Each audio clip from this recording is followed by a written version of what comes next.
안녕하세요. 오늘은 8장의 수열과 급수 첫 번째 편을 하겠습니다.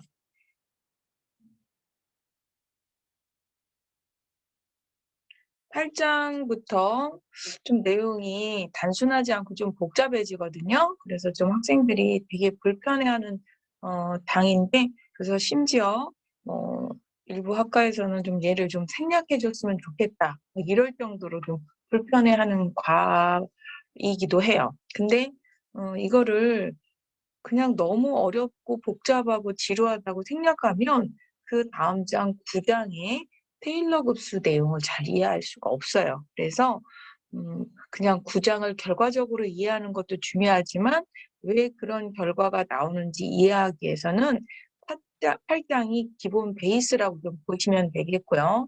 좀 내용이 계산도 없고 다소 좀 지루한 면이 없지 않아 있지만 그냥 조금 바닥 개념 해석해서 듣는다라고 이해해 주시면 되겠습니다. 그러면 오늘은 1절 수열부터 들어가겠습니다. 수열, 우리 그 현재 절에서나 앞으로 그 수학원에서 특별한 얘기를 하지 않으면 무한수열, 즉 수들의 배열을 무한항까지 간 거에 대해서 언급을 하고요. 유한한 경우 거의 잘하지 않는데요. 그래서 그냥 줄여서 수열이라고 하면 특별하지 않게 언급하지 않았을 때는 무한수열이라고 하시면 알고 계시면 되겠고요. 그럼 이제 수열의 의미부터 확인해 보겠습니다. 수열의 의미 다 아는데 뭘 이럴 수도 있죠. 그러면 수열은 보통 어떻게 표현하시냐면 A1, 그다음에 A2, 보통 A3, 그래서 수두를 쭉 배열해 놓은 거. 그래서 n번째가 AN이다. 그러면은 수두를 이렇게 쭉 배열해서 보통 우리가 그걸 기호화시켜서 표현할 때 이와 같이 표현을 하죠. 그런데 얘를 조금 더 그래 수들의 배열이고 이렇게 표현돼를 좀 더 자세히 이해를 하면 이 A1이라고 하는 건 첫 번째 위치 값이 A1이었고 두 번째 주소에 A2, 세 번째 배열된 값이 A3 이런 식으로 한다면 n번째 대응된 값이 AN 요거를 마치 1에 대한 2에 대한 3에 대한 n에 대한 함수값, 즉 n에 대응되는 함수값들로 볼 수 있다. 이렇게 해석을 할 수 있겠죠.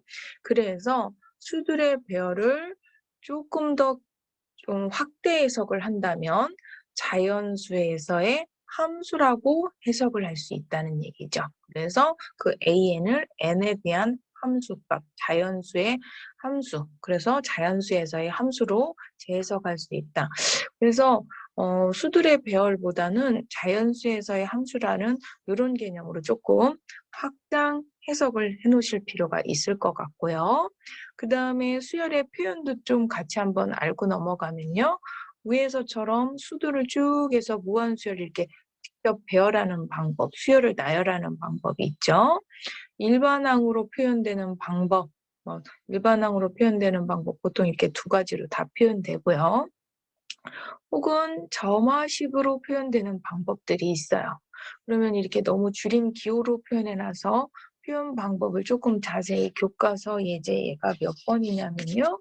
1번에서 한번 확인을 해보면 1번 예를 들어서 똑같은 수열을 갖다가 이렇게 집합으로 표시할 수도 있고 일반항으로 표현할 수도 있고 원소를 다 나열해서 표현할 수도 있고 그래서 지금 1번에 있는 이 세 개는 같은 수열 다른 표현이에요. 이렇게도 표현이 가능하고 일반항식으로만도 원소를 다 나열하는 방법으로 또는 일반항을 집합기호를 써서 시작항부터 끝나는 항까지 표현하는 방법으로 2번 또한 마찬가지예요. 이게 원식일까? 첫 번째, 두 번째, 세 번째는 같은 수열 다른 표현이고요. 세 번째 역시 똑같은 수열을 표현 방법에 따라 표현을 해놨어요. 그래서 이렇게 같은 수열을 다른 표기 방법으로 나타낼 수도 있다. 이런 의미가 되겠고요. 그러면 예제 2번은 상대적으로 그럼 모든 수열을 예제 1번처럼 내가 하고 싶은 타입으로 다 표시가 가능하느냐?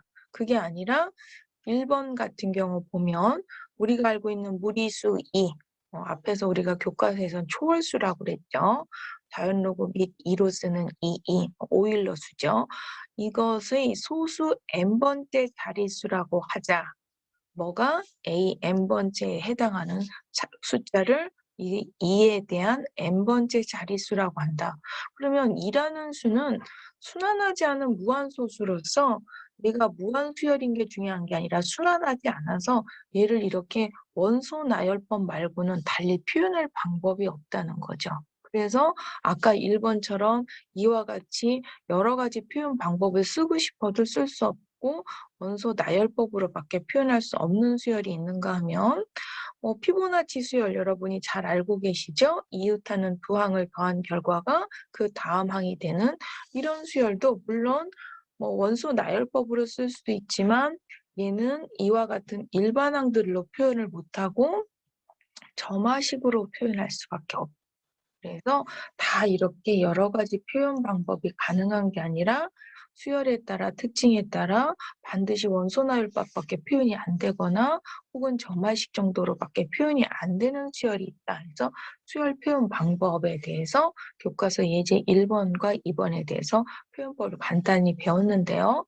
그럼 우린 여기서 조금 더 들어가 보면 예를 들어서 1번에 2번 얘는 같은 수열 다른 어떤 표현 방법이라고 그랬지만 시작하는 항이 다 이제 3에서부터 시작을 했지만 요런 수열 얘는 어떻게 바꿀 수도 있냐면 잘 보시면 얘는 루트 n이라고 해서 n이 뭐부터 시작한다고 해석할 수 있냐면 0보다 작거나 큰 범위에서라고 해석할 수가 있어요. 즉 그래서 같은 수열이지만 얘를 an을 나는 루트 n이다. 근데 시작하는 항이 3이 아니라 0이다 라고 얘기를 할 수가 있어요. 그래서 원소나열법 예 기준으로 봤을 때 시작하는 항에 따라 이와 같이 수열의 표현이 달라진다도 같이 알아두셨으면 좋겠어요. 그래서 같은 수열이지만 시작하는 항에 따라서 표현법이 달라진다는 것도 굉장히 중요한 내용이니까 필요에 따라서 내가 0부터 시작해야 된다든지 3부터 시작해야 된다든지 기타 등등 그거에 따라 표현이 달라진다까지 같이 이해하시면 좋겠습니다. 그러면요. 그 다음 페이지 교과서 308페이지에 이제 수열이 수렴에 대한 정리가 하나 나왔는데요.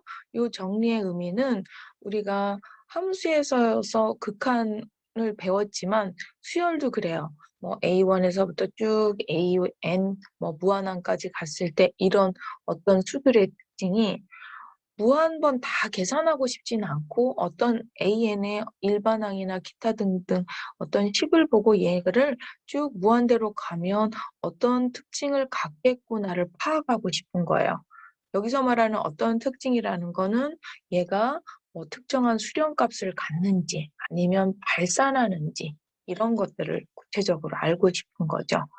물론 우리가 함수에서의 수렴 발산은 조금 다양한 것들을 배웠지만 여기서도 마찬가지예요. 수열도 얘가 무한대로 갔을 때 어떤 하나의 수렴값을 갖느냐 혹은 발산하느냐를 판단하고 싶고 만약에 수렴한다면 이렇게 n이 무한대로 갔을 때 특정한 l과의 차이가 점점 좁아지는 그랬을 때 그 l은 an에 대한 어떤 함수의 극한이라 하며 그 표현을 이렇게 함수에서의 극한 표현처럼 수열에서의 극한도 비슷한 기호로 똑같이 표현한다는 걸 아실 수가 있습니다.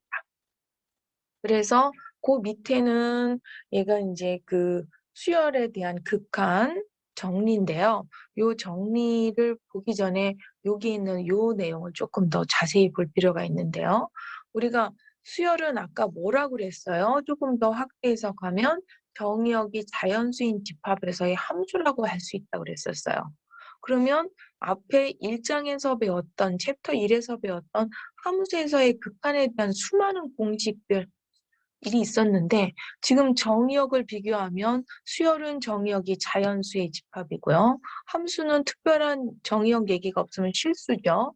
그러면 이 두 관계가 포함 관계가 이렇게 되므로 함수 범위, 즉 실수에서의 정의역을 갖는 함수에서의 어떤 극한 정리가 있다면 그중에 일부분인 자연수에 대한 함수에 대한 극한도 똑같이 성립할 것이다. 그래서 우리는 자연수에서의 함수, 즉 수열에 대한 극한 정리를 함수에 대한 극한 정리에 대해서 성립하는 걸 알고 있기 때문에 요 그 정리 812가 쉽게 이해되실 수가 있어요. 그래서 뭐 수열 A, N, B, N 두 개가 있다라고 가정했을 때 얘가 어떤 특정한 극한값 A와 E와 같이 B를 갖고 임의의 상수 C가 있을 때 이와 같은 1번에서부터 5번까지 성립한다.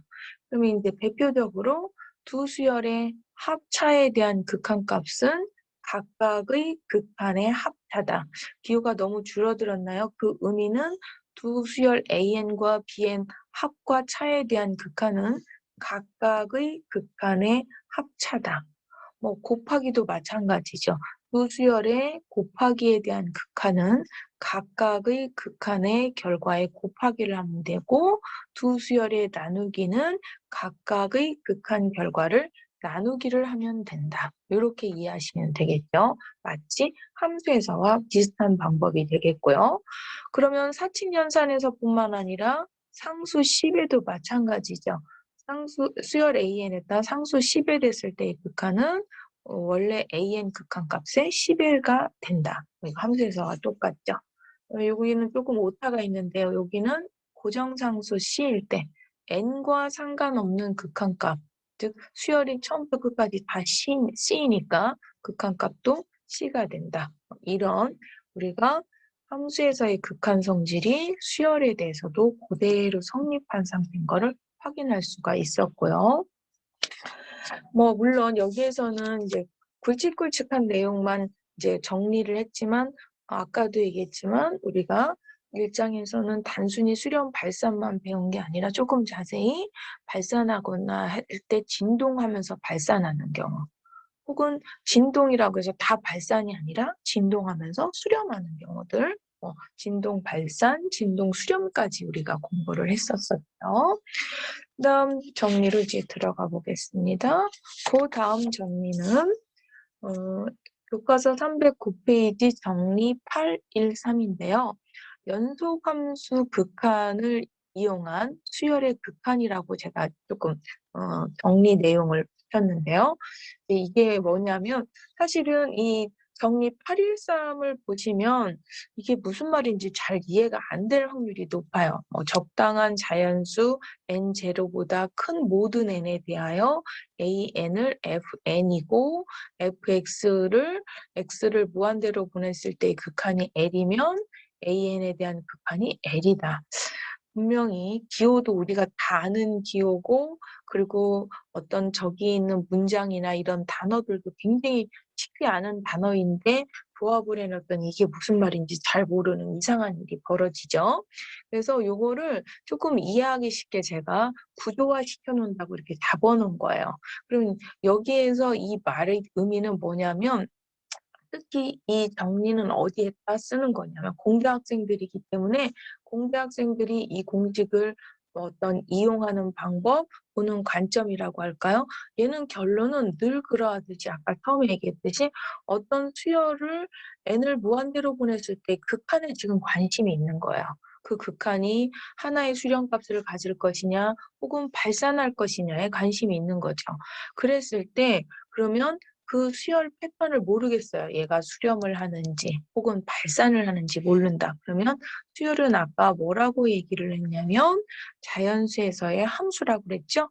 그러면 그 정의역 자연수에서의 함수의 영역을 조금 더 넓혀서 실수 범위, 즉 일반적인 그 실수 함수로, 즉 그거를 연속화시켜서 실수 함수로 바꿨어요. 그랬을 때 그 실수함수에 대한 극한은 우리가 앞에서 1장에서 좀 다양한 방법이 있었어요. 뭐 대표적으로 떠오르는 로피탈부터 다양한 공식이 있었는데 걔로 쉽게 뭔가 연속화시켜서 극한을 구할 수 있다면 원래 구하고 싶었던 AN의 극한은 이 극한값과 같은 극한값을 갖는다. 뭐 이런 결과예요, 사실은. 그러면 얘보다 말보다는 조금 구조화 시켜줬다고 해도 그래도 조금 납득이 잘 안 되시는 분이 있을 것 같은데요. 우리가 너무 어려운 수열하지 말고요. AN을 쉽게 가장 단순한 n분의 1 같은 거 하나 생각해 봅시다. 그러면 n분의 1 같은 경우는 1, 2분의 1, 3분의 1 이렇게 쭉 가요. 그래서 무한대로 가면서 서서히 0으로 가까이 가는 거죠. 근데 물론 이거는 누가 봐도 직관적으로 극한이 얼마인 줄 아는데 이 공식을 이해하기 위해서 가장 쉬운 수열을 일부러 썼고요. 그래서 얘가 우리는 가정이 이렇게 뭔가 기존의 방법으로 극한을 판단하기 어려운 수열이라고 전제를 하고 가정을 하고 생각을 해 봐야 돼요. 그래서 얘가 극한을 판단하기 힘들다. 그러면 이 A에는 우리는 어떻게 본다고 했어요? n번째 자연수 n에 대한 함수로 한다고 했었고 걔를 연속화시켜서 변수 x, 실변수 x로 바꿔주면 x분의 1. 그래서 얘를 이렇게 연속적인 x분의 1의 그래프로 갔을 때 x분의 1로 봤을 때 우리는 얘가 극한값이 0인 게 쉽게 판단이 된다면 물론 직관적으로 갔든 혹은 얘를 갖다 뭐 로피탈이나 기타 등등 앞에 챕터 1에서 배웠던 수많은 어떤 극한 구하는 공식으로 얘가 이와 같이 수령값을 L로 판단할 수 있다면 그중에 일부였던 연속적인 이 어떤 연속성을 갖던 함수의 극한값이 어떤 수령값 L 혹은 0을 갖는다면 그중에 일부였던 1, 2분의 1, 3분의 1, 4분의 1 쭉 해서 그 n분의 1도 똑같이 뭐를 가질 수밖에 없냐면 얘도 그중에 일부기 때문에 0이라는 값을 가질 수밖에 없다는 거죠. 즉 같은 L을 갖게 되는 거죠. 그 얘기입니다. 이 정리가. 그래서 이 정리 뜻은 그런 뜻이니까 여러분이 조금 정리를 잘 이용하시면 이거 은근히 자주 적용하는 내용이에요. 그래서 조금 제가 자세히 설명을 했고요. 그러면 그다음 예제 5번을 가지고 한번 풀어볼까요? 이 수열의 극한을 구하여라. 역시 우리는 현재 이 수열의 극한을 좀 판단하기 힘들다고 보는 거죠. 그래서 이 수열을 여기서처럼 fn이라고 자연수에서의 함수로 했던 거를 뭐화시킬 거냐면 실변수 x변수로 연속화시킬 거예요. 그래서 얘의 극한값을 구할 거죠. 그래서 얘를 구하는데 얘의 연속 버전에 대한 극한값을 구하면 얘 여기다가 무한대분의 무한대니까 로피탈 정리 한 번 쓰니까 얘의 극한값이 0이라면 즉 얘의 극한값이 0이라면 AN에 대한 극한값도 뭐일 수밖에 없다? 0일 수밖에 없다. 이런 논리로 앞에 있는 정리를 활용해서 풀었고요. 그다음에 2번 문제도 한번 보면요. 이제 요 정도는 사실은 어떤 학생은 좀 다양한 방법으로 쉽게 할 수 있는데 여러분들이 익숙치 않은 아크 함수들 나타나면 객관적으로 바로 판단하시기 힘들죠? 그럼 이런 거를 불편한 요 수열 BN을 연속화를 시켜준 거예요. 이렇게 연속화 시켜줬을 때, 즉 나는 이거에 대한 수열에 대한 극한을 구하고 싶었지만 걔를 연속화. 근데 여기서 지금 오타가 좀 있네요. 여기서는 아직 이렇게 바꾸려면 이게 x로 안 바뀌었고요. n이고 여기 밑에가 n분의 1이었겠죠. n분의 1분의 1로 식을 한번 바꿔놓은 다음에 내가 이렇게 바꿔도 판단하기 힘들으니까 여기에서는 n이 아니라 x로 바꿔줘야 되죠. x가 안 써지죠? x를 무한대로 보냈을 때로 이걸로 바꿔서 극한을 판단하겠다는 거죠. x가 무한대로 갈 때 얘도 0으로 가고 얘가 0으로 가니까 아크탄젠트 0도 얘가 0으로 가서 0분의 0이라서 여기다가 뭐를 썼냐면 로피탈 정리를 썼는데 여기 또 기호가 빠졌네요. x가 무한대로 갈 때 라는 기호가 좀 빠졌죠. 무한대로 갈 때 분모는 분모대로 미분하고 분자는 분자대로 미분했는데 아크탄젠트 미분 공식이 기억나지만 여기 아직 익숙치 않은 사람은 얘를 이렇게 A로 놓고 치환해서 미분했다고 보시면 되겠고요. 세세한 미분 계산은 생략하지만 기본 논리는 이렇게 잡고 가시면 이렇게 돼요. 그럼 얘 지워져서 얘 극한값, 이게 지금 n이 아니라 x겠죠. x의 극한값은 그래서 1이다.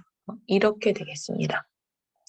그래서 이 두 번째 문제의 큰 흐름도 내가 판단하기 뭔가 불편한 수열이 있으면 걔를 연속화시킨 연속함수에서의 함수에서의 극한을 이용해서 그 극한값이 수렴하면 A 극한값으로 적용해서 쓸 수 있다는 큰 논리, 아까 그 정리 813을 이용했다고 보시면 되겠고요.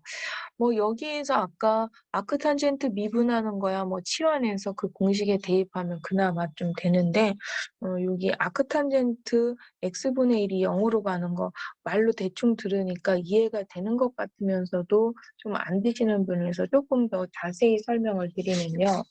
그러면 아크탄젠트 예를 들어서 저 부분만 x가 무한대로 갈 때 아크탄젠트 x분의 1의 극한을 판단하려고 하면 우리가 어떻게 했어요?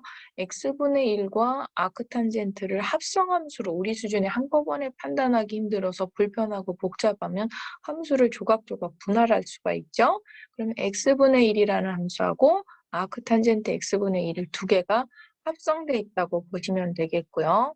그러면 우리가 이렇게 합성함수의 극한을 구할 때 어떻게 했어요? 바깥 함수가 일단 연속인가를 확인했어야 돼요. 그럼 바깥에 있는 아크탄젠트 함수는 연속이죠. 그러면 그 안에 있는 x분의 1은 연속이면 좋지만 뭐 그 점에서의 극한값만 있어도 가능한 거였어요. 그러면 x분의 1이라고 하는 거를 x 무한대로 보내도 극한값이 존재하는 거 확인했더니 이 극한값이 존재해요. 얼마로 존재하냐면 0으로 존재하죠.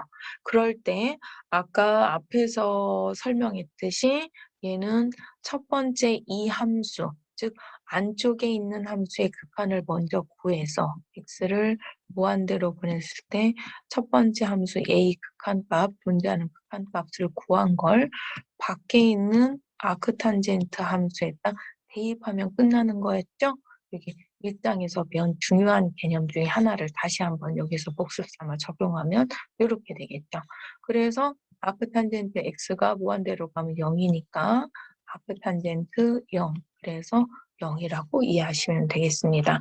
제가 앞에서 좀 진도에 쫓기다 보니까 세세한 설명을 안 했더니 학생들이 조금 일부 학생은 좀 어렵다고 세세한 자세한 설명을 한다고 해서 지금 최대한 자세히 설명을 드렸고요. 물론 반전은 또 어떤 학생은 굉장히 수학적으로 높은 걸 이게 수학적으로 해석학적으로 뭐 오류가 있다 막 이런 말까지 하는 학생이 있는데요.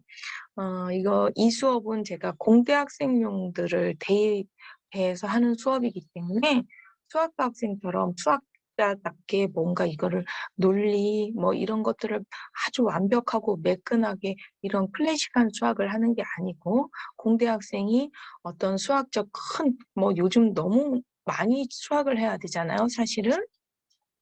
그 수많은 수학을 공식들이 넘쳐나요. 그러면 새로 익혀야 될 공식들이 많기 때문에 그거를 깊고 세밀하고 정밀하게 논리적으로 다 메꾼다기보다는 흐름을 파악해서 공식 적용을 잘할 수 있는 어떤 그런 수업으로 끌고 가기 때문에 또 제가 그렇게 꼼꼼하게 너무 수학적으로 갈 수는 없는 그런 수업입니다. 그러면 그 다음에 이게 조금 전에 내용 적용했던 거하고 비슷한 패턴에 해당하는 게 나왔는데요. 요거는 정리 여러분 814예요. 310페이지에 있는 814 정리인데 이게 내용만 먼저 보면 그래요. AN 수열이 뭔가 수렴값을 갖고 F 함수는 그 수렴값 L에서 연속이라고 한다면 F와 AN을 합성한 함수에 대한 극한값은 처음 AN 수열에 대한 극한을 구한 거를 F에 대입해서 구하면 된다. 뭐 이런 내용이에요. 그래도 앞에 있는 정리보다는 조금 쉬운 듯 하지만 그러면 이 공식을 새로 외워야 돼? 뭐 이렇게 생각하실 수가 있는데요. 얼핏 보면 수열과 함수를 합성했으니까 새로 외워야 될 것 같지만 얘는 어떻게 보면 되냐면 우리가 수열보다 조금 더 범위가 큰 함수의 합성함수의 극한 공식을 이용하면 돼요. 합성함수의 극한 공식. 그러면 합성함수의 극한공식이라고 하는 거는요. 여기에서 요 AN 수열에 대한 수렴값을 우리는 어떻게 해석할 수 있냐면 AN 수열은 자연수에서의 함수라고 확대 해석할 수 있고요. 그러면 수열과 함수의 합성을 함수와 함수, 근데 자연수에서의 함수에 대한 합성이라고 볼 수 있어요. 그 대신 이 GN, 즉 처음에 해당하는 자연수에서의 이 수열이 여전히 수렴값이 있다면, 얘의 극한에 대한 수렴값이 있다면 우리는 이 합성함수 극한 공식에서 첫 번째 함수에 대한 극한을 다음 외부 함수 f에 대입한다는 합성함수의 극한 공식에다가 대입해주면 합성함수 극한 공식에 다연수 버전의 함수로 대입했다고 이해하시면 이 공식이 나온다고 보시면 돼요. 그래서 아까도 얘기했지만 공식이 너무 많잖아요. 그래서 이렇게 세세한 거 낮게 다 외우다 보면 학기 끝날 때쯤에는 애운 것 같지만 그 다음 학기 수학2를 배우는 순간 이런 세밀한 공식들 잊어버리기 쉬우니까요. 이 공식을 낮게도 외우는 게 아니라 앞에 합성함수의 극한 공식의 수열 버전이라고 이해하시면 되겠습니다. 그래서 정역을 조금 더 줄인 버전으로 내려갔다라고 보시면 되겠고요. 그럼 이제 얘네들을 공식을 이해했으면 적용을 좀 잘해야 되는데요. 예제 6번 같은 경우 사실은 이거는 쉬워서 이 공식을 대입했다는 게 너무 좀 억지스러워 보이는데 늘 그러하듯이 연습 문제나 기타 등등 실전의 복잡한 문제를 하기 위해서는 다소 유치하고 저거 너무 공식을 대입하기 위한 억지 문제 아니야 라고 느끼지만 그렇게 대입해보고 기본적인 거에 대해서 적용해볼 필요가 있다고 보거든요. 그럼 예를 들어서 이런 거의 극한, 그러면 우리는 어떻게 봐야 되냐면 이런 수열과 루트 함수 두 개가 합성되어 있다고 보시면 돼요. 그러면 저기에 있는 공식 AN이라고 썼는데 여기 밖에 AN이라고 썼으니까 밖에 있는 루트 함수는 연속인 거 확인했고요. 루트 안에 있는 함수를 갖다가 뭐라고 잡으면 되냐면 뭐 루트 n 플러스 1에 2n 마이너스 1은 뭐 an을 피해서 이걸 뭐 bn이라고 잡을까요? 얘를 bn이라고 해봅시다. 그러면 얘를 bn이라고 하면 이 물어본 an은 f 함수와 bn 함수를 뭐 한 거예요? 두 개를 합성한 거죠. 칸이 너무 빈틈이 없이 써놨네요. 즉 f와 bn에 대해서 합성해 놓은 게 이거죠, 지금. 그럼 얘의 극한을 구하려고 하는 거예요. n이 무한대로 갈 때. 그러면 우리는 얘의 극한을 구할 때 어떻게 한다고 그랬어요? 이 부분에 극한값이 존재한다면을 확인해야 돼요. 그래서 이 부분의 극한값을 확인해 봤더니 존재해요. 얼마로요? 2로 존재해요. 따라서 얘 극한이 존재하므로 우리는 dn 파트인 얘의 극한을 먼저 구한 다음 그거에 f 함수를 대입한 과정이죠. 그래서 f 함수를 대입하면 되겠고요. 그랬더니 얘 극한값에 f 함수, 즉 극한값 2의 루트를 대입해서 루트 2가 나왔다. 이렇게 요 공식 들어간 구조를 좀 이해하는데 네, 실계산 버전으로는 결과적으로 이렇게 계산해 주시면 되겠습니다. 2번은 좀 설명할 게 많아서 그냥 같은 페이지에 넣기 힘들어서 간단한 3번 먼저 하고요. 2번은 다음 페이지에 설명을 하겠습니다. 그러면 3번 먼저 설명을 하면요. 얘의 극한을 구하는데 갑자기 이렇게 나왔어요. 물론 논리적으로 틀리진 않았지만 얘를 왜 이렇게 바꿔가면서 더 복잡하게 만들지라고 의문을 가지시는 분이 충분히 있을 것 같아서 이건 이렇게 안 풀고 다른 방법으로 풀 수 없어? 라고 생각할 것 같아서 여기 있는 n의 n제곱근에 대한 식 먼저 분석을 하면 얘는 n의 n분의 1제곱을 의미하는데요. 얘의 극한을 구하는데 우리가 앞에서도 이게 X 버전, 실수 버전에서도 했지만 지수의 밑과 지수가 같이 움직이는 이 불편한 역함수들 분석하기 힘들 때 이 밑과 지수를 차단해서 서로 분리시켜줘서 좀 이해를 쉽게 하려면 어떻게 했었어요? 얘를 분리하기 위해서 로그를 취했어야 돼요. 로그를 취하기 위해서 뭐 얘를 A, 앞에서 A를 너무 많이 썼나요? 보통 함수에서 Y를 쓰니까요. 이 구해야 되는 식을 y라고 한다면요. 우린 얘 분리하기 위해서 양변에 뭐를 취했냐면 lny. 그래서 똑같이 우변에도 ln을 처리해서 n분의 1에 ln n 이렇게. 그러면 y가 아닌 lny인 걸 해서 그 마무리로 y로 정리하려면 얘는 2에 n분의 1에 ln n 이렇게 했죠. 그래서 극한이든 미분이든 기타 등등 앞에서 이렇게 바꿔서 뭔가 문제를 해결했거든요. 그래서 여기에서 바꾼 이유는 이대로 놓고 뭔가 극한을 구하기 힘들어서 식을 한번 바꿔서 다시 원래로 오다 보니까 이렇게 온 거예요. 그래서 특히 이 마지막 파트는 나중에 어디까지 우리가 적용해서 쓴다고 했냐면 뭔가 불편한 fx를 필요에 의해서 바꿀 때 2의 ln 너무 좁았네요. ln fx로 바꿔 쓸 수 있다. 이렇게 2의 lnf 너무 좁은가요? 2의 lnfx로 바꿔서 쓴다까지 공식처럼 썼었어요. 그래서 얘를 뭐 이렇게 이 공식으로 바로 넘어갔다고 이해를 하시든 아니면 한번 돌아왔다고 하든 어느 쪽이든 필요에 의해서 얘를 이렇게 바꿨고요. 거기에서 조금 전에 했듯이 이 상태의 극한을 구하려면 얘는 이거와 익스포넨셜 함수의 합성이라고 분석을 할 수 있는 거죠. 그래서 저쪽 바깥 함수, 즉 f 함수를 뭘로 잡으면 되냐면 얘는 2의 x로 정리를 해주면 되겠고요. 바깥 함수를. 그 다음에 반복적인 수열 an을 n분의 1의 ln n으로 분석을 했을 때 얘와 얘 두 개를 합성한, 즉 f의 an에 해당하는 게 얘에 해당하는 부분인 거죠. 이렇게 분석을 할 수 있죠. 그럼 fan에 대한 극한을 구하려면 두 개가 내가 복잡해서 분할한 합성으로 분할한 걸로 봤을 때 이 첫 번째 수열 파트 얘가 수렴하는지를 확인했어야 돼요. 그럼 얘 수렴하는지 확인해야 되는데 이 수렴하는지 확인하는 예제는 아까 정리 몇 번에서 했나요? 우리가 앞에서 했었죠. 그 5번에 1번, 예제 5번에 1번에서 얘 극한값이 얼마라고 했냐면 0이라고 그랬었죠. 그러다 보니까 수렴값이 있어서 요거 계산한, 즉 이 an에 대한 극한을 먼저 계산할 수 있고, 그래서 그 극한값인 0인 값을 f함수에 대입해서 2의 영제곱, 그래서 1 이렇게 풀었다고 논리 구조를 좀 이해하시면 되겠습니다. 그래서 3번까지 했고요.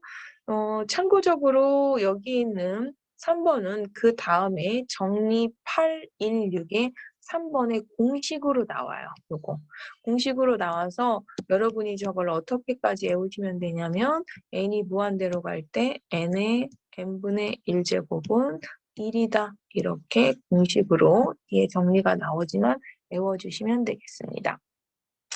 6번에 2번은 좀 과정도 길고 같은 페이지에 실기가 복잡하게 돼서 따로 뺐지만 걔는 교과서에서 푸는 방법처럼 풀 수도 있었지만 좀 교과서에 오타도 있고 또 방법도 다양한 방법으로 풀 수 있어서 제가 일부러 뒤에 뺐어요. 그러면 교과서에 오타는 좀 있지만 교과서 풀이 방법으로 푸는 거는 첫 번째 방법은 뭐를 이용해서 풀었냐면 814에 해당하는 앞 페이지에 있는 그 814에 해당하는 내용, 우리 지금 배우고 있는 내용이죠. 그 특성 버전에 대한 급한 공식을 적용한 버전으로 했는데요. 그런데 이제 앞에 두 개가 위에 있는 네모 박스, 즉 여기 너무 지저분한가요? 요 네모 박스 뭐 이 버전이든 배워서 뭐 쉬운 버전이든 이렇게 했는데 이게 너무 계산 버전으로만 하니까 구도가 스트럭처가 잘 안 보이는 것 같아서 어차피 오타도 수정할 겸 제가 구조를 잡아준다고 일부러 앞에서 밑에 막 조그맣게 쓰고 하는 구조가 안 보일까 봐 하나 구조를 좀 자세히 설명을 했는데요. 그러면 얘의 극한을 구하는데 얘도 마찬가지예요. 이거 지수의 밑과 지수 불편해요. 그래서 아까도 얘기했지만 얘를 불리하게 해서 뭔가 식을 바꾸는 거, 쉽게는 뭐 여러 가지로 해석할 수 있지만 저기 칸이 좁으니까 이렇게 쓸게요. 결론적으로 2에 ln fx를 썼다고 보시면 되는 거죠.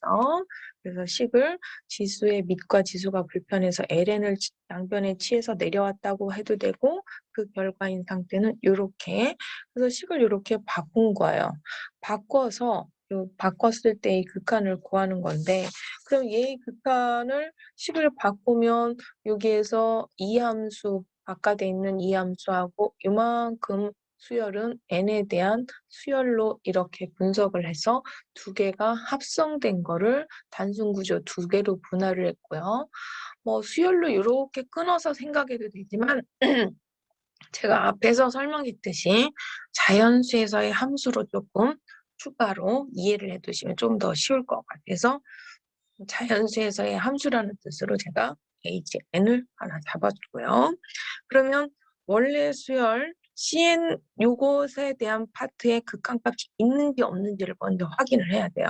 그러면 이 극한값 판단하려고 계산을 해보니까 X가 나오더라. 내가 이제 큰 논리 너무 자세히 풀어헤 쳐놓으면 큰 논리를 해칠까 봐 이렇게 줄여놨는데요. 사실은 얘가 무한대로 가고 얘는 어디로 가요? 0으로 가서 식 바꾼 다음에 여기서 이쪽으로 넘어오는 거는 로피탈 정리 썼어요. 로피탈 정리 생략해서 결과만 썼는데요. 그거 쓰면 너무 큰 흐름을 해치는 것 같아서 줄여놨고요. 이쪽에서 온 건 로피탈 정리로 X가 나오죠. 중요한 건 처음 시작하는 합성에서 시작하는 수열 파트, 즉 자연수에서의 함수의 극한값이 존재하므로 우리가 그 두 개의 합성인, 즉 이 자연수의 함수와 얘의 합성인 이거에서 얘의 극한이 지금 존재하는 거예요, 지금. 그럼 어떻게 해요?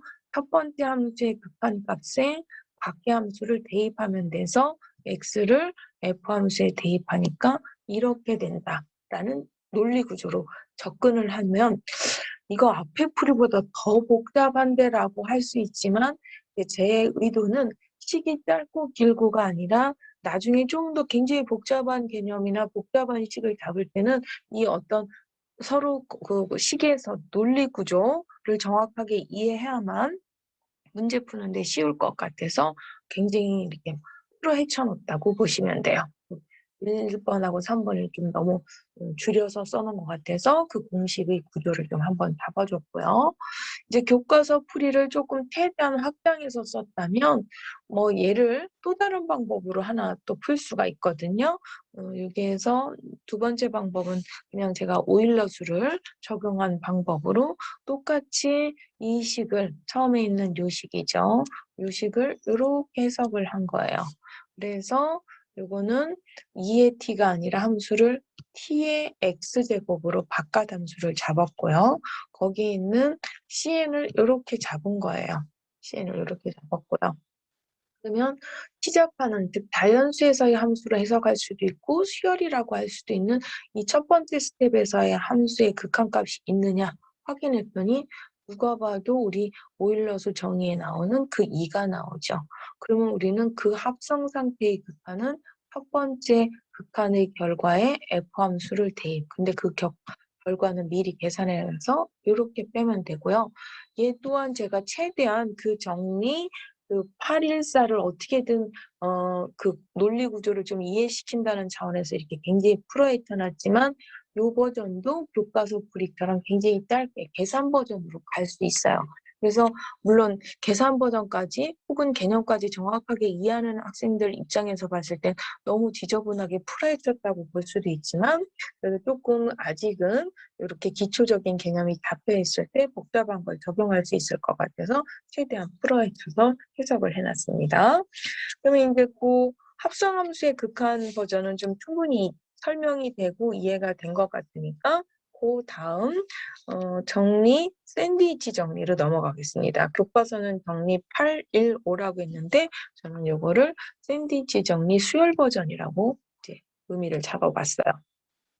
그러면 요거는 뭐냐면 세 개의 수열 AN, BN, CN 세 개의 수열이 항상 이런 부등호 관계가 성립한다면, 그리고 AN 쪽의 극한값이 L이고 BN 쪽의 극한값이 L이면 CN의 극한값은 L이다.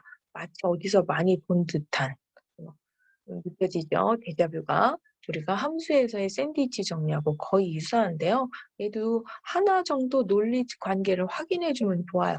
뭐 당연한 거지만 저 세 개의 수열의 부등호 관계가 성립하면 극한에도 부등호 관계가 당연히 성립한다라는 그 사실만 하나 더 추가를 시켜주면 논리가 굉장히 쉽게 이해되는 거죠. 그래서 부등호 관계가 그대로 유지될 수 있으므로 그 상태에서 문제 조건처럼 얘가 L이라는 조건과 이쪽 값도 L이라는 조건이 있으면 얘는 자동으로 뭐가 될 수밖에 없다? L이 될 수밖에 없다는 굉장히 단순한 정리죠. 그리고 이게 쉬운 정리인데 쉬워라고 하지만 또 잘 적용을 못하는 정리이기도 한데요. 왜냐하면 정리 자체는 굉장히 쉽게 이해가 됐지만 이 정리는 실질적으로 어떨 때 쓰느냐면 늘 그러하듯이 여러분한테 샌드위치 정리를 쓰라고 이와 같은 상황, 시츄에이션을 만들어주지 않아요. 그럼 얘는 어떨 때 쓰느냐? 우리가 어떤 주어진 수열의 극한을 모를 때, 얘를 구하고 싶을 때, 얘의 퀘스천인 거죠. 얘를 구하고 싶을 때 이 상황을 만들어야 돼요. 즉, 나는 CN에 대한 극한을 구하려고 하는데 기존에 아는 방법으로 풀 수가 없다면 이런 주변의 도움을 보조 수열에 대한 도움을 받아야 돼요. 그래서 요런 상황을 다 만들려면 함수의 극한에서처럼 기준 CN을 기준으로 얘보다 작고 큰 수열을 만들어야 되고 함수에서와 똑같이 작고 큰 수열도 굉장히 여러 개가 있을 수 있어요. 그중에 여러 개 중에 내가 될 수 있으면 극한들로 어떤 성질을 파악해야 되니까 걔네들의 극한은 최대한 단순하면서 간단하게 구할 수 있는 작고 큰 수열. 그러면서 조금 더 체크해야 될 거는 그 양쪽 수열의 값이 같은 값인 것까지 확인될 만한 작고 큰 수열들을 찾아야 돼요. 그 환경을 만들어서 확인하니까 그래서 내가 구할 이 수열은 그럼 L일 수밖에 없다. 이런 결론이 도달하게끔 얘와 얘를 여러분이 찾으셔야 돼요. 얘를 찾아야 돼요. 그게 중요한 거죠. 찾아서 요거까지 확인해 줘야 되는 겁니다. 그러면 이제 샌드위치 정리는 충분히 이해되셨을 거니까 그다음 교과서 이제 7번을 보시면요.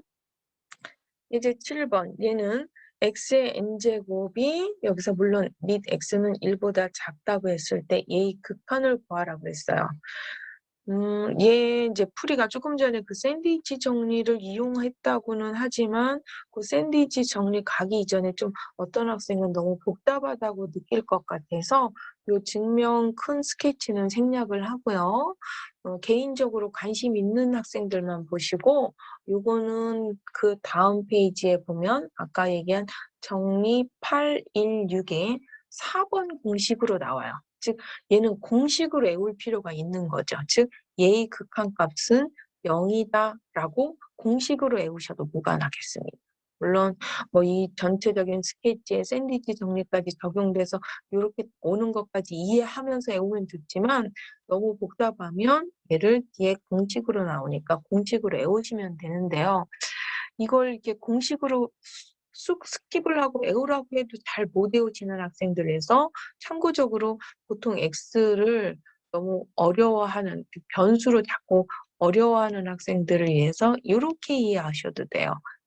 여기에는 문자 상수 n과 상관없는 a라는 개념으로 a n제곱에 대한 극한값은 0이다 라고 보시면 돼요. 단 거기에서 a 절대값이 뭐보다 작다? 1보다 작다라고 전제 조건하에서의 극한값이 0이라고 보시면 되는데요. 얼핏 보면 이거 당연한 것 같은데 라고 할 수 있는데 이거는 우리가 이거를 수열로 보지 않고 연속형 함수 AX로 봤을 때 어떤 함수였냐면 및 A가 1보다 작을 때 및 A 절대값이 아니라 함수에서는 0보다 컸어야 되는 거죠. 1보다 작을 때 이런 함수였어요. AX가. 이렇게 됐었죠. 그럼 이 x가 무한대로 가면 0으로 가는 거 맞죠, 지금? 그래서 밑 a가 0보다 클 때는 그중에 다연수 버전이라 당연한 건데 이제 1보다 작은 양수뿐만 아니라 절대값이라서 즉 마이너스 뭐까지 되는 거예요. 얘는 마이너스 1에서 1까지 다 된다는 그런 거예요. 그래서 지수 함수가 아니라 수열 버전에서는 요거일 때 이 극한값이 0이다. 이걸 뒤에서 공식으로 비교해서 요거 연속형 함수하고 같이 비교해서 외워두시면 좋겠고요. 그 다음에 여기 있는 2번도 역시 마찬가지예요. 요것도 앞에서 배웠던 샌드위치 정리를 큰 논리로 적용해서 풀었는데요. 이 과정도 너무 복잡해서 저는 그냥 이 결과를 공식처럼 얘도 그 다음 병리 816에 5번 공식으로 나옵니다. 그래서 공식으로 외우는 걸 추천드려요. 뭐 개인적으로 나는 그래도 이거 굉장히 독특하니까 알아두고 싶어 하시면 알아두셔도 되는데요. 뭐 의미는 그렇죠. 이것도 굉장히 자주 나오는 공식이라 꼭 외우라고 그 다음 뭐 예를 들어서 816에 가서도 강조하지만 잘 안 외워지는 유형인가 봐요. 그래서 여러분한테 이해에 도움이 되는지 모르지만요. 저기 있는 x가 아마 제가 볼 땐 여러분이 자꾸 변수로 봐서 혼돈되시는 것 같아서 얘를 x를 쉽게 문자상수 n과 차별화된 또 다른 a라고 보시면 돼요. 그래서 n에 대한 극한이 아닌 n과 다른 어떤 문자상수 a로 봤을 때 얘의 극한값은 0이다. 이렇게 이해하시면 x 때문에 조금 어떤 학생들은 x가 머릿속에 자꾸 변수로 고착화 돼서 잘 못 외우시는 것 같아서 이렇게 바꿔서 외우셔도 되는데요. 얘는 이거죠. 특정한 상수 a를 n번 곱한 거, 이렇게 n번 쭉 곱한 거랑 이거는 1에서부터 n까지 n 팩토리얼을 한 거가 뭐가 크냐 이 b에 대한 극한값이었던 거예요. 반전은 그 극한값은 0이다. 뭐 이런 얘기예요. 그래서 굉장히 자주 활용되는 공식이니까 뭐 이해를 다 따라와서 물론 이거 공식 어렵진 않거든요. 유도가. 그렇지만 뭐 공식을 또 이렇게 메인으로 설명하긴 그래서 가볍게 여러분이 이해하실 수 있는 분은 보시고 이해하시고 안 그러면 공식을 외우셔서 잘 적용하시길 바라겠습니다. 그래서 앞페이지 예제에서 다 풀이가 나왔던 걔가 그 다음 정리로 나왔어요. 이게 816. 아까부터 계속 얘기했던 312페이지에 있는 816에 의하면요. 요거 먼저 보였죠? 요 극한값 0이다. 그 다음에 요거 보였고요. 얘도 보였어요. 다 보였는데 여기에서 아마 안 보여진 게 요거 하나 정도가 요것도 보였나요? 얘도 보였고 그다음에 얘도 지금 보였죠. 그래서 얘 같은 경우가 얘도 앞에서 안 보였나 보였나 아니면 더 전에 보였나 아무튼 요거 다 앞에서 증명이 됐던 것들인데요. 2번과 3번 같은 경우는 n분의 1제곱에 대한 제곱근에 대한 공식이라고 보시면 되는데 두 개를 조금 다시 한번 강조하는 차원에서 공식 의미 차원에서 연결을 시켜주면 2번 공식은 어떻게 외우면 여러분 머릿속에 조금 더 빨리 와닿는다고 했냐면 a의 n분의 1제곱으로 외우면 된다고 그랬죠? 그러면 a의 n분의 1제곱에 밑 a가 전제 조건이 지금 같은 경우 0보다 클 경우에 대한 a의 극한값. 그러면 얘는 뭐 이거에 대한 극한값이 수렴하니까 얘 n에 대한 극한값에서 얘가 뭐가 됐어요? 1이 됐어요. 뭐 자세히 안 써도 다 아시겠죠? 얘 a에 그럼 한번 쓸까요? 리미트 n이 무한대로 갔을 때 n분의 1. 그러면 얘는 a의 0제곱. 그래서 1 이렇게 이제 나오는 거죠. 이 공식 지금 x가 혼돈되실까봐 제가 문자상수 a로 바꿨다면요. 얘가 지금 2번. 그럼 3번 얘기는 뭐냐면 리미트 n이 무한대로 갈 때 n의 n분의 1제곱 공식이에요. 그러면 그 결과는 앞에서 이제 유도했으니까 결과 1만 쓰면요. 2번과 3번을 비교하면 n제곱근의 공식은 1인데 같이 n이든 특정한 고정 상수든 결론은 n제곱근에 대한 극한값은 1이다라는 걸 정리해서 알아둘 수 있죠. 그래서 얘를 따로 뭐 문자상수 a처럼 보셔도 되지만 그게 특정한 문자상수가 됐든 일반 n이 됐든 극한값 n제곱근은 1이다. n제곱근에 대한 극한값은 1이다 해서 얘를 흡수시켜서 포함시켜서 외우셔도 되겠고요.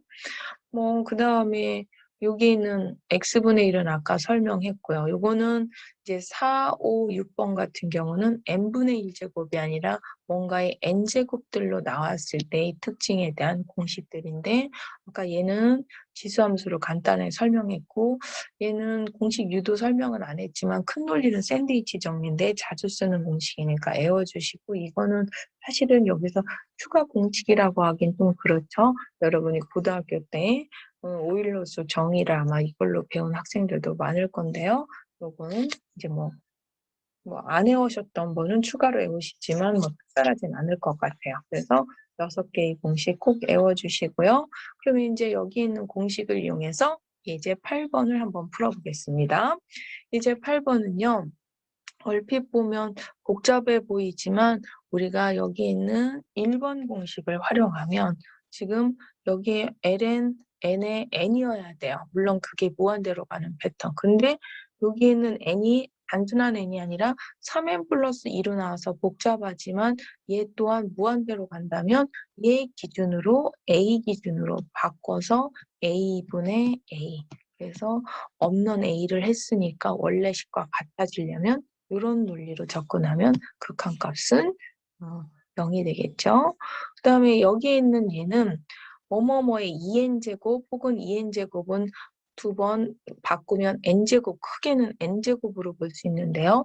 n제곱에 관련된 공식 4, 5, 6번이 있는데요. 4번 같은 경우는 밑 a가 1보다 작아야 되는 변제조건인데 얘는 어떤 n에 대해서도 1보다 작지 않은 상태니까 4번을 쓸 수 없고요. 5번 공식을 쓰고 싶은데 5번 공식은 뭔가 분모의 n 팩토리얼을 만들어야 되는데 만들어질 수가 없으니까 6번 공식을 적용하기 위해서 식을 조금 기교를 부려서 바꾼 거죠. 그럼 어떻게 돼요? 요만큼이 어디로 가는 거예요? 우리가 알고 있는 오일러스 2로 가고 얘는 어디로 가요? 2로 가서 2의 제곱으로 간다. 이런 얘기를 할 수가 있겠죠. 그래서 이제 8번까지 한번 풀어봤고요. 그다음에 연습 문제를 한번 풀어보면요. 연습 문제는 지금 제가 816 정리를 강조하기 위해서 진도 나가다 도중에 교과서의 연습 문제나 제가 문제 만든 걸 추가 삽입을 했어요. 이 부분 충분히 강조하기 위해서. 그러면 아까 무슨 공식에 썼냐면 리미트 n제곱근 공식으로 n의 n분의 1은 1이다를 이용하고 싶은데 그러면 n의 n분의 1이 아니라 얘는 n의 뭐가 돼요? 제곱이에요. 제곱이면 못 쓴다가 아니라 얘는 이렇게 n의 n분의 1제곱 이거에 제곱으로 바꿀 수 있는 거죠. 그래서 이렇게 주어졌을 때 꼭 이것만 있는 게 아니라 루트 안에 얘가 루트 안에 n제곱권 안에 n만 있는 게 아니라 n제곱이든 뭐 기타 등등 활용하는 다양한 버전을 해서 이렇게 계산을 해주면 식을 바꾸면 첫 번째 이 안에 있는 얘의 극한값 구한 거에 전체 제곱을 하다 보니까 얘가 1이라서 1로 빠져나가겠죠.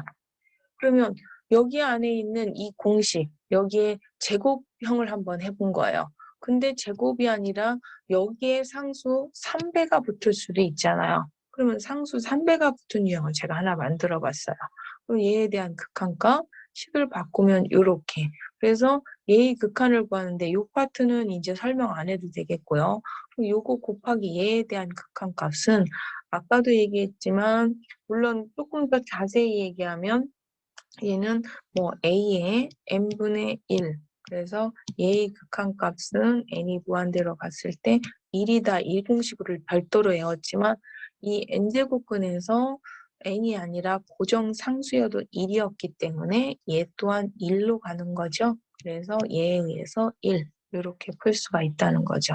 그래서 이 공식이 n의 n제곱이다, n제곱근이다 해서 딱 이때만 나오는 게 아니라 여기에 적당한 K제곱, 여기 적당한 상수 L이 붙을 수도 있다. 이런 버전까지 한번 확장해서 적용을 해봤고요.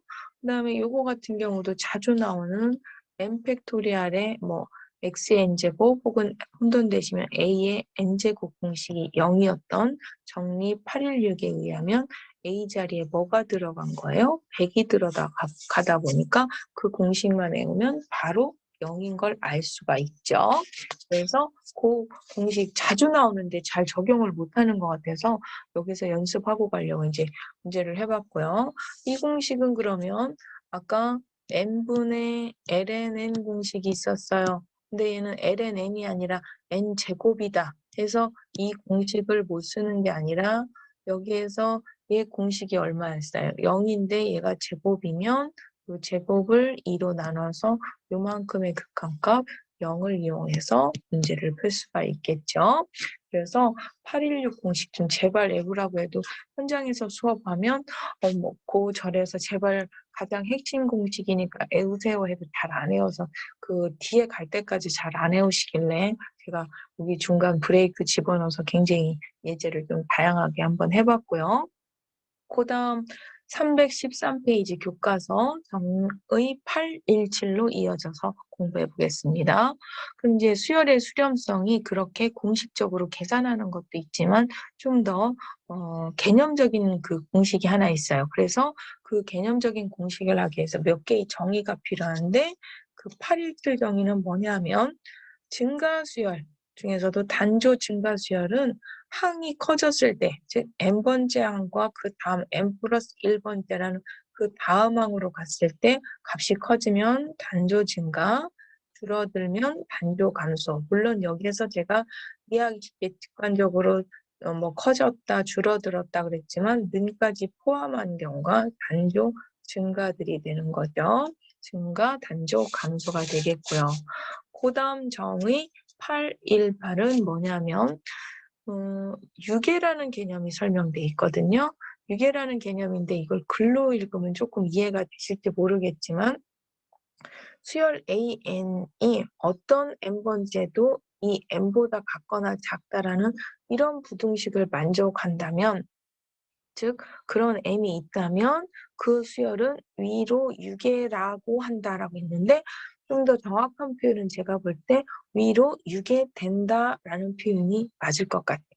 그 다음에 AN이 모든 n에 대해서 아래 소문자 n보다는 같거나 크다라는 이런 조건을 만족하는 수 n이 있다면 이 수열은 역시 아래쪽에 경계가 있다는 뜻으로 아래에 유계라 한다지만 아래로 유계된다라고 의미를 파악하시면 돼요. 즉 유계라는 건 다시 얘기하지만 경계가 있다는 거로서 위에 경계가 있다, 아래 경계가 있다 해서 위로 유계된다, 아래로 유계된다 해서 유계 개념과 단조 증가, 단조 감소에서 단조 함수에 대한 정의를 했는데요.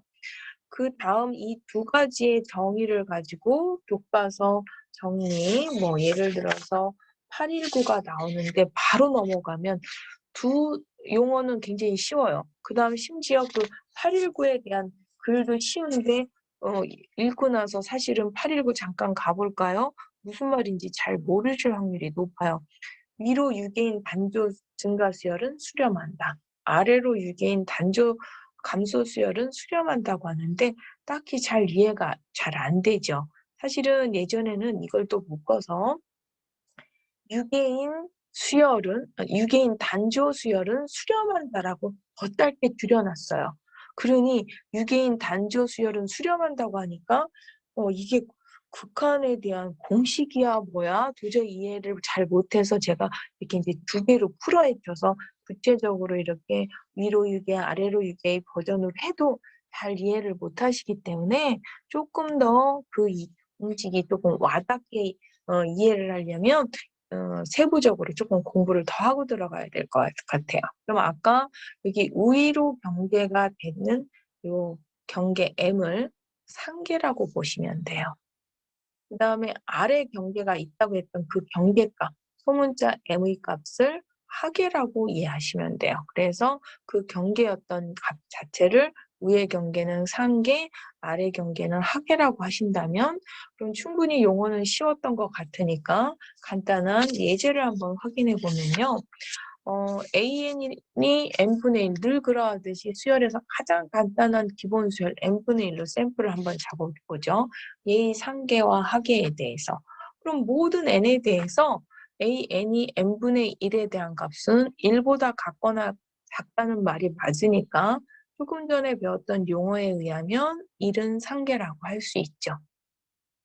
근데 n분의 1은 1보다 같거나 작다는 말도 맞지만 10보다 같거나 작다라는 말도 맞으므로 10도 사실은 상계가 되겠죠. 그렇게 따지면 상계는 1만 있는 게 아니라 10 굉장히 여러 개가 있을 수 있어요. 그럼 하계도 한번 볼까요? n분의 1은 0 밑으로 내려가지 않아서 0보다 같거나 크다? 그럼 0이 하계 역할을 했죠. 그 다음 얘는 0보다만 크다라고 할 수 있는 게 아니라 마이너스 10분의 1보다도 같거나 크다라는 표현이 맞으니까 얘 역시 하계가 맞아요. 마이너스 100도 많고 하계. 그래서 상계, 하계를 대표적으로 몇 개만 썼지만 앞에서 배웠던 개념인 상계와 하계는 굉장히 여러 개라는 걸 알 수 있는데요. 그럼 오히려 앞에 있는 정리보다 더 이상하게 복잡하게 가는 것 같은데 라고 느끼실 수 있지만 특히 여러분이 여기서 주목할 거는 하계 중에서 가장 큰 하계, 즉 최대 하계라고 그래요. 가장 큰 하계. 그거랑 상계 중에서는 가장 작은 상계, 최소 상계 요 두 가지에 관심을 가져주시면 돼요. 그래서 이 두 가지의 관심 여기에서 이제 조금 이따 빨간색 그러면 이 경우는 하계 중에 가장 큰 하계가 0이 되겠죠. 최대 하계가. 최소 상계는 1이 되겠죠. 얘네들이 결론만 미리 간단하게 힌트를 드리면 얘의 극한은 최대 상계나 최대 하계나 최소 상계 둘 중에 하나의 극한값으로 갈 확률이 굉장히 높아요. 물론 거기에는 수학적, 해석적 굉장히 복잡하고 어려운 내용이 있지만 우리가 그렇게 수학적인 걸 다 따라올 수 없다면 직관적으로 바로 여기서 상계, 하계 개념을 배우는 거는 이렇게 상계 중에 가장 작은 최소상계나 하계 중에 가장 큰 최대 하계 둘 중에 하나로 극한값을 갈 때가 많다라는 정도 알아두시면 되겠고요. 그러면 이제 일단 거기에서 그 정도로 하고 그 다음 내용을 넘어가겠습니다. 5번 예제도 상계하계를 해보는데 아까 n분의 1이 조금 수열이 너무 유치했다면요. AN을 아크탄젠트 N으로 한번 생각을 해볼까요? 그러면 이 아크탄젠트 N은 여러분이 그림 아시지만 얘가 아크탄젠트 그래프가 이렇게 되다 보니까 2분의 파이 절대 안 넘어가죠. 아크탄젠트 1 이런 식으로 갈 거 아니에요. 그러면 아크탄젠트 N은 2분의 파이보다 같거나 작다. 맞습니다. 그래서 얘가 상계였고요. 당연히 파이보다도 작다. 파이도 상계고요. 아크탄젠트 N은 자연수 1부터 시작하니까 당연히 0보다 크다. 예, 하계 맞아요. 그렇지만 1부터 시작할 때 우리가 수열이니까 1부터 시작할 때 아크탄젠트 1이 얼마예요? 아크탄젠트 1이 1일 때가 4분의 파이죠. 맞아요? 그래서 아크탄젠트 1이 4분의 파이므로 4분의 파이보다 같거나 크다는 말도 맞겠죠. 그럼 이제 아까도 얘기했지만 상계는 이거 말고도 여러 개, 하계도 이거 말고 여러 개 있지만 하계 중에는 가장 큰 하계, 최대 하계, 상계 중에는 가장 작은 상계, 최소 상계에 관심을 가지라고 그랬고요. 그럼 이제 우리 교과서 내용으로 이제 잠깐 이어서 온 다음에 요거 최소 상계, 최대 하계를 다시 가서 추가 설명 드릴게요. 요 내용은 지금 교과서 313페이지의 정리 819에 해당하는 내용인데요. 819에 두 개로 나왔어요. 위로 유계인 단조 증가 수열은 수렴한다. 2번 아래로 유계인 단조 감소 수열은 수렴한다. 여기 있는 유계나 단조 수열 수렴한다라는 용어 다 아는데도 불구하고 머릿속에 저게 딱히 어떤 공식인지 잘 떠오르지 않죠. 그러면 1번은 어떻게 보시면 되냐면 위로 유계인 단조 증가 수열 이 딱 예제 5번의 아크탄젠트예요.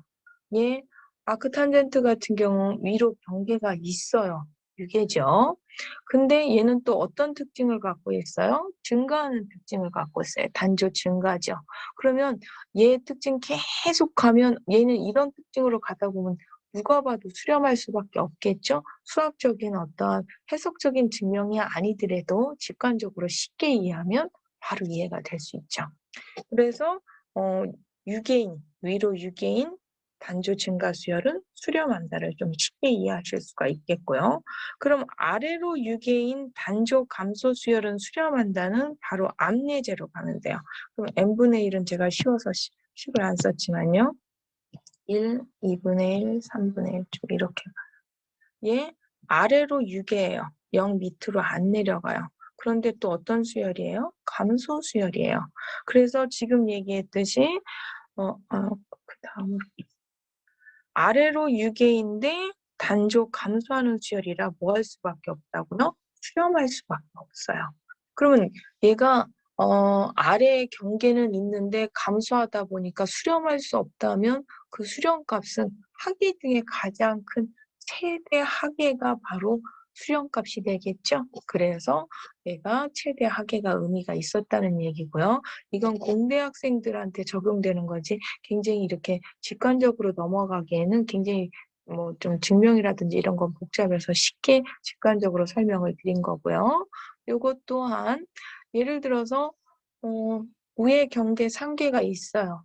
그래서 그 상태에서 증가하다 보니까 수렴할 수밖에 없다면 얘 수렴값은 상계 중에 가장 작은 최소 상계가 바로 수렴값이 되겠죠. 그래서 그 수렴값은 최소 상계값을 갖다 보니 가끔은 최소 상계나 혹은 최대 하계가 수렴값을 가질 수 있고 그래서 최소 상계, 최대 하계가 의미가 있다. 뭐 이런 얘기였던 겁니다.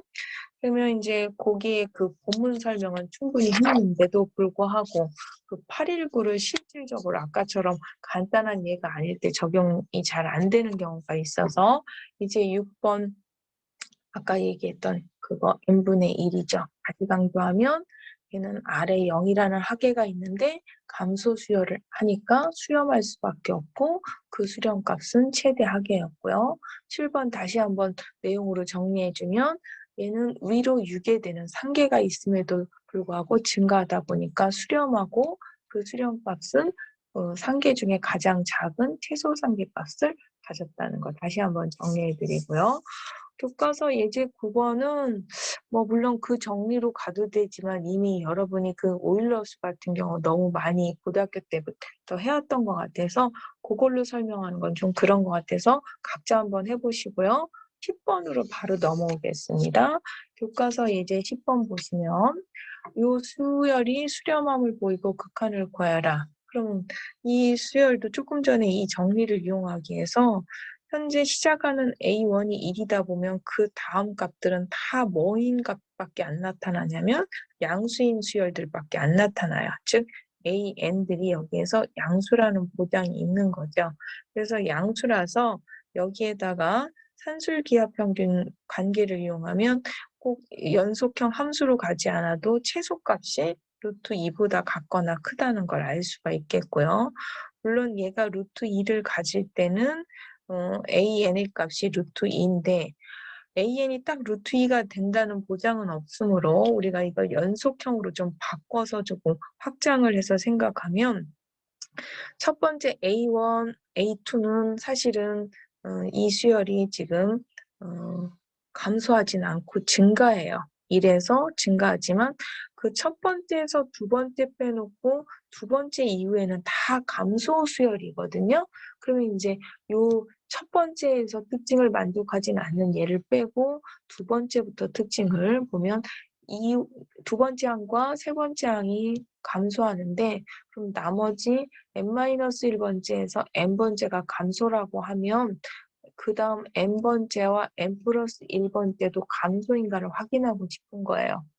그러면 여기에서 f 함수는 이 연속성으로 해서 연속함수화 시켜서 f'을 딱 구해보니까 f'에 의하면 이런 식이 나와서 얘가 뭐보다 같거나 클 때, 루트 2보다 같거나 클 때 F 함수가 0보다 크더란 얘기예요.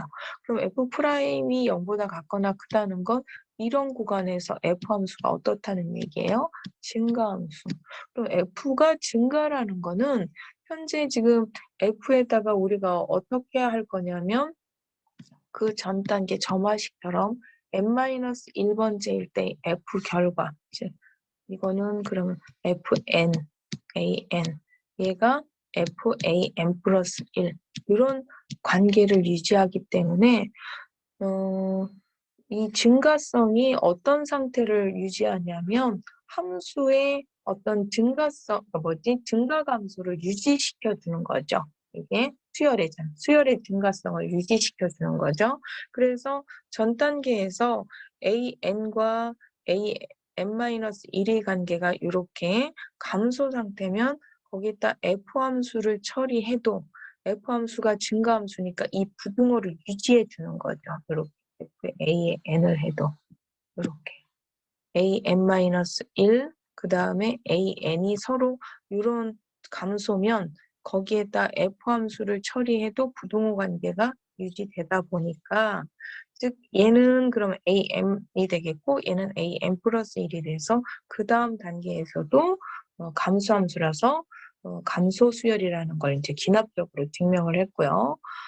그걸 보인 이유는 최소값을 갖는데, 즉 하계죠, 얘가. 수열로 봤을 때 하계가 있는데 감소하기 때문에, 그러면 아래 경계가 있는데 감소하면 어떻게 된다고 그랬어요? 수렴한다고 그랬어요. 그래서 지금 그걸 이용했는데 좀 식으로 구도를 조금 분석을 해줬다면 그렇다고 볼 수가 있겠고요. 그러면 수렴하는 건 확인했으니까 그 극한까지 구하라면 그 극한값을 L이라고 한다면 양변에 똑같이 극한을 처리해도 등식이 성립하고 얘는 n번째일 때의 극한값이나 n 플러스 1번째일 때의 극한값은 같은 값을 갖는 걸 알으니까 그 극한값을 L이라고 한다면 이와 같은 등식이 성립하겠죠? 그래서 이 식을 L에 대해서 정리해서 지금 A에는 항상 양이었으므로 그 중에서 양의 값인 루트 2다. 이렇게 정리를 해주시면 되겠죠. 여기서는 뭐 식으로 이렇게 안 했는데 하나 더 해주면 아까도 얘기했지만 AN들이 양수여서 여기에서 산술기압 평균 썼다고 보시면 돼요. 이렇게. 그러면 얘 값은 뭐가 돼요? 이렇게 2에다가 2분의 1. 그래서 얘가 루트 2. 이 AN에 대한 이 값이 항상 뭐보다 같거나 작다, 루트 2보다 작다라는 상계가 있다는 얘기죠. 상계도 있고, 하계, 말을 잘못했어요. 하계도 있고 감소 수열이기 때문에 수렴하고 그 수렴값이 L이라고 했을 때 계산하면 이렇게 된다는 얘기가 되겠습니다. 그 다음 연습 문제 8번은요. 수열이 짝수번째로 이루어진 수열과 홀수번째로 이루어진 수열, 그 극한값이 같으면 AN 수열도 수렴하고 극한값은 같다. 이거는 이제 기호로 간단하게 얘기하면 홀수번째의 극한값, 짝수번째의 극한값, 얘가 같으면 이 전체 수열의 극한값도 그 같은 값 L이다. 이런 얘기가 되겠는데요. 되게 쉬운 얘기인데 저걸 왜 썼을까 생각하실 것 같아서 쟤는 그 다음 정리 9번 때문에 조금 빌려서 쓴 건데요. 9번에 피보나치 수열이라고 하는 수열이 있어요. 그러면은 피보나치 수열은 앞에서도 했지만 잘 아는 이 수열에 이게 교과서 연습 문제 지금 8장 1절에 9번이거든요. 거기서 1번 뭐라고 그랬냐면 얘를 이렇게 B를 구하래요. Fn분의 Fn 플러스 1 B를 Rn이라고 그랬을 때 Rn에 대한 일반항이 이렇게 되는 걸 보이라는 게 1번이고요.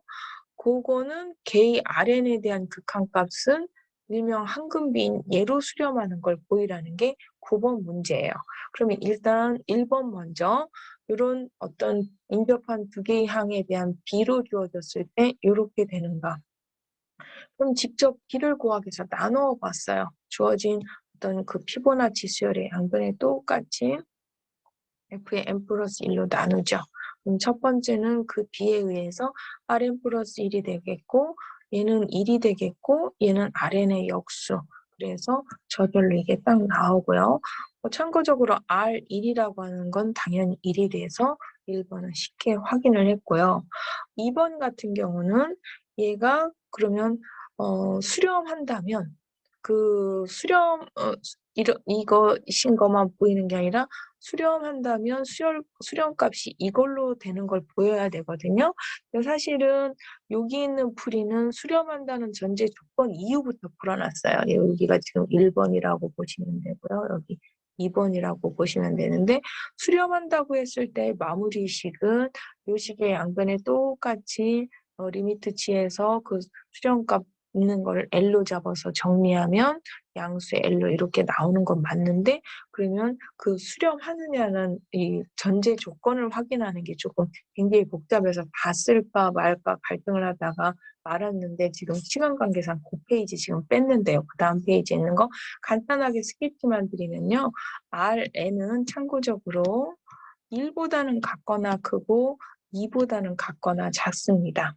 그래서 얘의 극한 입장에서 봤을 때 얘가 이런 하계와 상계가 있다 보니까 그러면 우리가 조금 전 정리에 의하면 상계가 있을 때 위로 증가하고 하계가 있을 때 아래로 감소하는 특징을 나타내야 되는데 얘는 그 수열이 8번처럼 홀수 번째와 짝수 번째가 서로 다른 특징을 나타내요. 그래서 참고적으로 지금 그거 다 설명할 수는 없고요. 홀수 번째는 증가 수열로 나타나요. 그다음에 짝수 번째는 감소하는 수열이 나타나죠. 그래서 홀수 번째 수열이 증가하는데 위의 경계 상계가 있고 짝수 번째를 분석하면 감소하는데 하계가 있다 보니까 이 홀수 번째 수열도 뭐 할 수밖에 없고 하나로 수렴할 수밖에 없고 짝수 번째 수열도 수렴할 수밖에 없어요. 네, 감소하는데 하계가 있는 상태니까. 그러면 이제 각각 홀수 번째와 짝수 번째를 분리했는데 이 두 개가 또 같은 걸 쉽게 보일 수 있어요. 그래서 요래에서 그러면 얘가 아까 8번에서 얘기했듯이 각각의 수렴값이 같으므로 얘 전체 극한값은 하나의 수렴값 L을 가짐으로 그 L을 받아서 이렇게 하는데요. 요 과정, 요거는 여러분이 굳이 증명하지 않아도 직관적으로 바로 보이실 텐데 요건 약간의 수식과 기교가 좀 들어가야 돼서 지금 한 페이지 반에 걸쳐져 있는 부분을 썼다가 지금 시간도 너무 지나서 그냥 빼고 그 어떤 간단한 요약으로 말로 설명을 드리면 그렇습니다. 그걸 너무 디테일하게 알 필요는 없을 것 같아서 그냥 빼도 될 것 같아요. 그래서 피보나치 수열에서 조금 전에 있는 우리 마지막 정리 이용해서 마지막 정리와 특히 이런 어떤 짝수 번째, 홀수 번째, 즉 하나의 모노톤도 있지만 이렇게 짝수 번째, 홀수 번째 다른 특징을 갖는 다양한 수열을 한번 여러분도 알아두실 필요가 있을 것 같아서 제가 요 예제까지 욕심내서 해보았습니다. 근데 학생들이 자꾸 일부 학생은 조금 어렵다. 근데 문제를 너무 많이 만드는 게 아니라 조금 연습 문제를 많이 적용하는 거고요. 물론 제가 또 창의적으로 만드는 건 있지만 다양한 예를 좀 접해볼 필요가 있을 것 같아서 지금 문제를 만들어서 해보았습니다. 어쨌든 오늘도 긴 수업 듣느라고 수고 많으셨고요. 오늘 수업은 여기까지 하겠습니다. 수업 듣느라 수고 많으셨습니다.